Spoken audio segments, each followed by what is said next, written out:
Assalamualaikum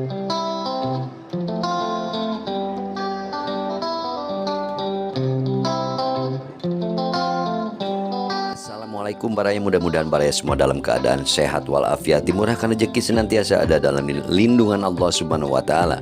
Baraya, untuk topik kita kali ini yaitu kapan puncak arus mudik dan balik lebaran tahun 2025. Catat tanggalnya. Jakarta, setiap kali memasuki penghujung Ramadan ada satu pertanyaan yang kerap menghantui kepala pemudik. Kapan puncak arus mudik dan balik lebaran tahun ini? Sebab jika tak mengetahui informasi terkait, pemudik bisa terjebak macet panjang. Wakapolri Komjen Ahmad Doviri mengatakan puncak arus mudik kemungkinan besar akan terjadi pada akhir Maret 2025. Sementara puncak arus balik baru terasa sepekan setelahnya. Berdasarkan analisis yang dilakukan, diperkirakan puncak arus mudik akan terjadi pada tanggal 28 sampai dengan 30 Maret 2025. Sementara arus balik diperkirakan mencapai puncak pada tanggal 5 hingga 7 April 2025. Ujar Komjen Doviri dalam acara Mudik Aman Keluarga Nyaman yang digelar detik.com hari Jumat tanggal 14 Maret 2025. Meski momentum mudik lebaran selalu dinantikan masyarakat Indonesia, namun angka pemudik tahun ini diprediksi mengalami penurunan dibandingkan tahun sebelumnya.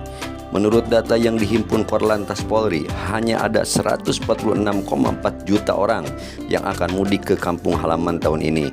Nominal tersebut turun 24,3% dibandingkan tahun lalu yang mencapai 193,6 juta orang. Berdasarkan data pergerakan masyarakat, daerah asal pemudik terbanyak berasal dari Jawa Barat, Jawa Timur, Jawa Tengah. Sedangkan daerah tujuan utama mencakup Jateng, Jatim, Jabar, Kota Besar Semarang, Surabaya, dan Yogyakarta menjadi destinasi paling favorit tuturnya. Data yang sama mengungkap pemudik tahun ini masih banyak menggunakan mobil pribadi dengan jumlah perkiraan 33,6 juta jiwa atau 23%. Kemudian bus dengan 24,7 juta jiwa atau 16,9%.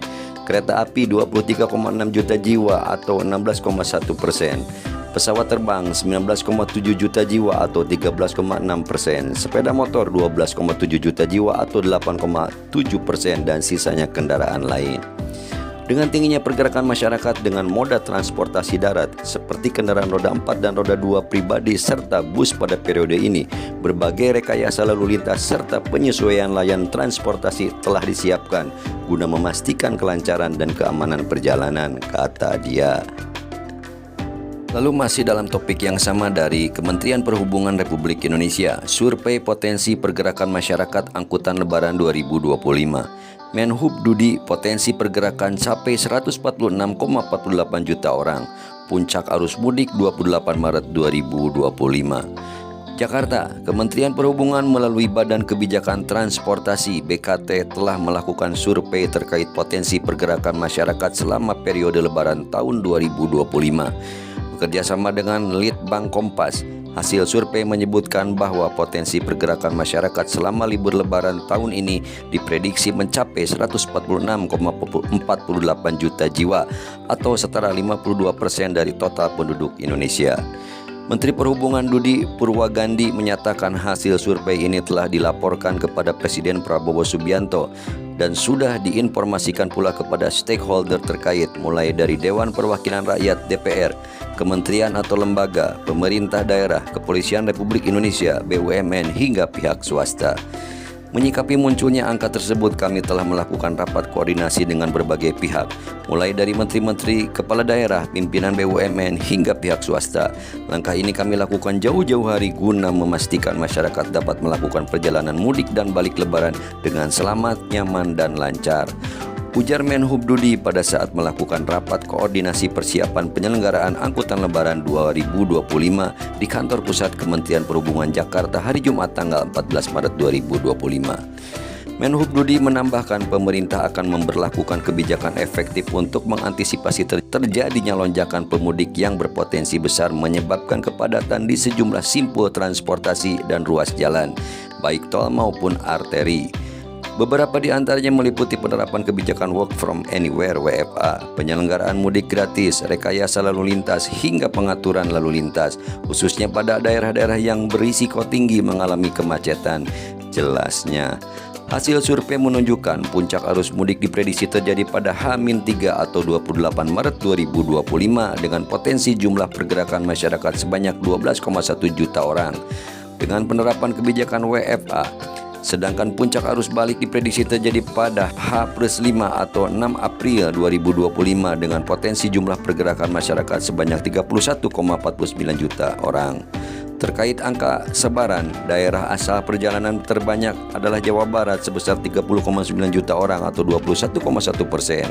Disusul Jawa Timur sebesar 26,4 juta orang atau 18%. Jawa Tengah sebesar 23,3 juta orang atau 15,9%.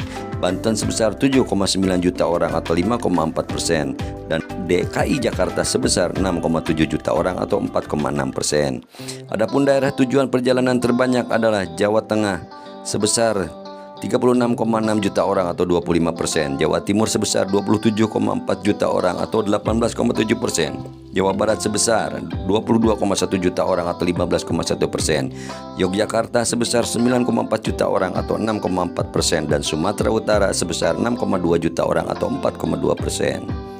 Kemudian terdapat 5 moda transportasi yang menjadi pilihan utama masyarakat untuk melakukan perjalanan selama libur lebaran.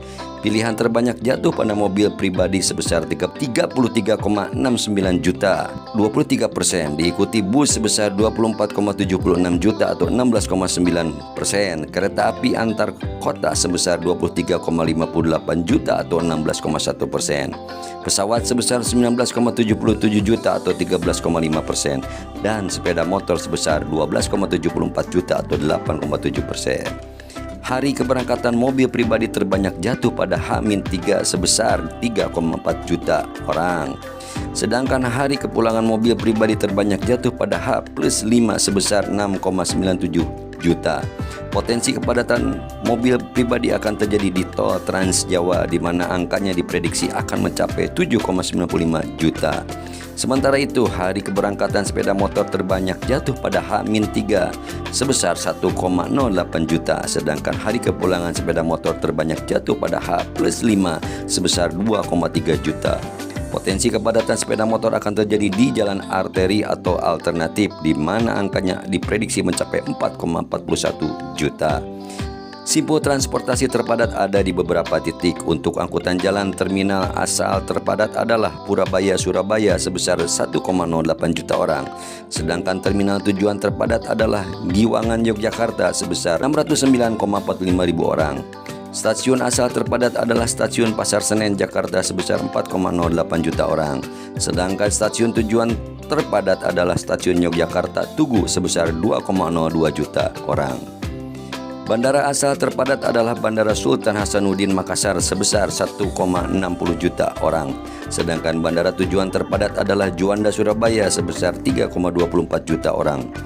Berikutnya pelabuhan asal terpadat adalah Tanjung Perak Surabaya sebesar 292,81 ribu orang. Sedangkan pelabuhan tujuan terpadat juga Tanjung Perak Surabaya sebesar 766,38 ribu orang. Kami berkomitmen untuk memastikan penyelenggaraan angkutan lebaran tahun ini berlangsung dengan aman dan terkendali. Kami juga akan mengoptimalkan pusat informasi transportasi yang beroperasi 24 jam setiap hari untuk memantau pergerakan di semua moda transportasi, pungkas Menhub Dodi. Turut hadir dalam pertemuan ini Wakil Menteri Perhubungan Suntana, seluruh pejabat tinggi media di lingkungan Kemenhub, Kepala BMKG Dwi Korita Karnawati, Kepala Basarnas Muhammad Safi'i, pimpinan BUMN sektor transportasi, Direktur Utama Mitra Kerja Kemenhub, serta Ketua Umum Asosiasi Transportasi. Baraya untuk topik mudik di tahun 2025 dalam rangka Idul Fitri tahun ini cukupan sampai di sini. Mohon pamit seperti biasa. Sebelum pamit, mohon dukungannya untuk mensubscribe, menyukai, mengomentari serta membagikannya. Mohon maaf bila ada salah dan hilap. Hatur nuhun, terima kasih, salam baraya. Wassalamualaikum warahmatullahi wabarakatuh.